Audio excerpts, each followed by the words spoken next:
औज़ुबिल्लाहिमिनश्शैतानिर्रजीम बिस्मिल्लाहिर्रहमानिर्रहीम।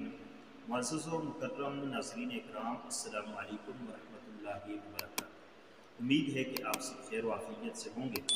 आज की वीडियो में हम बात करने वाले हैं कि ईद उल अज़हा की नमाज़ पढ़ने का तरीका क्या है। ईद उल अज़हा की नमाज़ हम कैसे अदा करेंगे, कितनी रकात अदा करेंगे, 6 ज़ायद तकबीरात कैसे अदा करेंगे, नीयत कैसे करेंगे।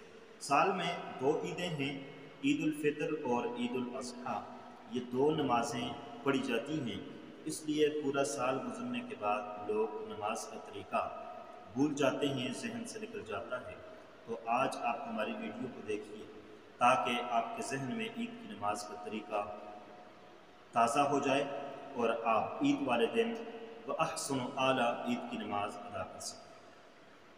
क्योंकि बहुत से लोगों को ये देखा गया है कि बहुत से लोग ईद वाले दिन ईद की नमाज का तरीका उनके जहन से निकल जाता है तो वो फिर शर्मिंदा हो जाते हैं। और ये देखा गया है कि ईद वाले दिन फिर वो शर्मसार होते हैं, इधर उधर देखते हैं, इधर उधर तवज्जो करते हैं कि कहीं से हमें कोई हिंट मिले कि ये तकबीरात कैसे अदा करनी है, किस वक्त अदा करनी है, कौन सी तकबीर में रुकू में जाना है, कौन सी तकबीर में हाथ कानों तक लेकर जाने हैं। तो ये कन्फ्यूजन होती है। तो इस कन्फ्यूजन को ख़त्म करने के लिए मैंने आज ये वीडियो बनाई है, तो आप ज़रूर देखिए। इंशाअल्लाह अज़ीज़ तमाम कन्फ्यूजन क्लियर हो जाएगी और आप ईद की नमाज के लिए बिल्कुल तैयार हो जाएंगे। तो ईद उल फ़ितर की नमाज जो है ये वाजिब नमाज है, ये बात ज़हन में रखिए। ईद की नमाज ये वाजिब नमाज है। ईद की नमाज की 2 रकअतें अदा की जाती हैं। ईद की नमाज के अंदर 6 ज़ायद तकबीरात होती हैं जो कि वाजिब होती हैं। ईद की नमाज के बाद खुतबा होता है कि खुतबा देना ये मसनून है, खुतबा सुनना ये वाजिब होता है। ईद की नमाज आप कैसे अदा करेंगे? आप सुबह उठें, गुस्ल करें, अच्छे कपड़े पहनें, खुशबू लगाएं और अच्छे से अपने आप को मुज़य्यन करें। और नमाज ईद के लिए जाते हुए रास्ते में सुन्नत ये है कि तकबीर तशरीक पढ़ते हुए जाए। ईद की नमाज के लिए एक नीयत इरादा करना है। नीयत दिल के इरादे को कहते हैं। जब आप घर से चले गए तो गोया आप ईद की नमाज के लिए गए तो आपका इरादा हो गया, लेकिन उस इरादे में कुछ बातों का मुतय्यन होना ज़रूरी है। तो आप ज़बान से न भी कहें तो आपके दिल के अंदर इस बात का तयन होना चाहिए कि मैं जो नमाज़ पढ़ रहा हूँ ये ईद की नमाज है। दूसरे नंबर पर ये नमाज वाजिब नमाज है। तीसरे नंबर पर जितनी रकअतें पढ़ रहा हूँ ये 2 रकात है। और चौथे नंबर पर कि इस नमाज में 6 ज़ायद तकबीरात भी हैं। 5वें नंबर पर इस इमाम के पीछे पढ़ रहा हूँ। ये 5 बातों का तयन होना ज़रूरी है। तो ज़बान से कहना चाहें तो आप यूँ कहेंगे, मैंने नीयत की 2 रकअत नमाज ईद उल अज़हा वाजिब 6 ज़ायद तकबीरात के पढ़ता हूँ अल्लाह तबारक व तआला के वास्ते। पीछे इस इमाम के मुँह मेरा तरफ़ काबत शरीफ़ा अल्लाहु। अब पहली रकअत के अंदर सना पढ़ेंगे सुब्हानक अल्लाहुम्मा।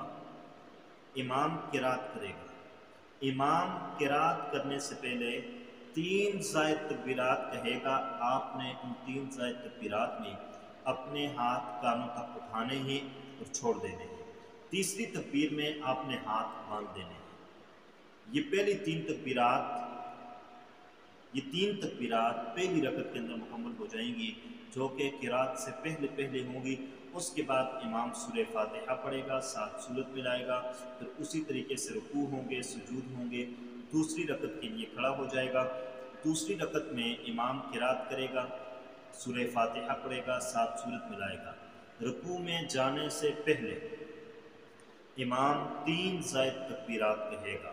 उन 3 ज़ायद तकबीरात में आपने अपने दोनों हाथों को कानों तक उठाना है और नीचे छोड़ देना है।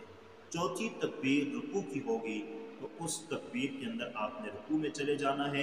उसके बाद उसी तरीके से आपने दूसरी रकअत मुकम्मल करनी है। ये 2 रकअत नमाज वाजिब ईद उल अज़हा की अदा हो जाएगी। 6 ज़ायद तकबीरात भी हो जाएंगी। सलाम फेरने के बाद दुआ होगी और दुआ के बाद खुतबा होगा। बहुत से लोग ईद की नमाज़ पढ़ के निकल जाते हैं, खुतबा नहीं सुनते। लोग ये बात करते हैं जी खुतबा तो सुन्नत है। ये बात ज़हन में रखें कि खुतबा देना सुन्नत है, इमाम के लिए खुतबा पढ़ना सुन्नत है, लेकिन سامعین کے لیے، مقتدیوں کے لیے خطبہ سننا واجب ہے اور آپ نے وہاں بیٹھ کر خطبہ سننا ہے۔ جس آدمی نے عید والے دن عید کا خطبہ نہیں سنا، گویا اس کی عید کی نماز نہیں ہوئی، کیونکہ اس نے واجب ترک کر دیا۔ تو عید کی نماز میں سب سے اہم چیز خطبہ ہوتا ہے، خطبہ ضرور سنیے گا اور اس کے بعد عید ملتے ہوئے بخوشی خوشی اپنے گھروں کو لوٹ جائیے گا۔ امید کرتے ہیں کہ آپ کو ہماری آج کی یہ ویڈیو پسند آئی ہوگی۔ اگر پسند آئی ہے تو لائک کر لیجیے گا، چینل پر نئے ہیں تو سبسکرائب کر لیجیے گا۔ اللہ حافظ، السلام علیکم ورحمۃ اللہ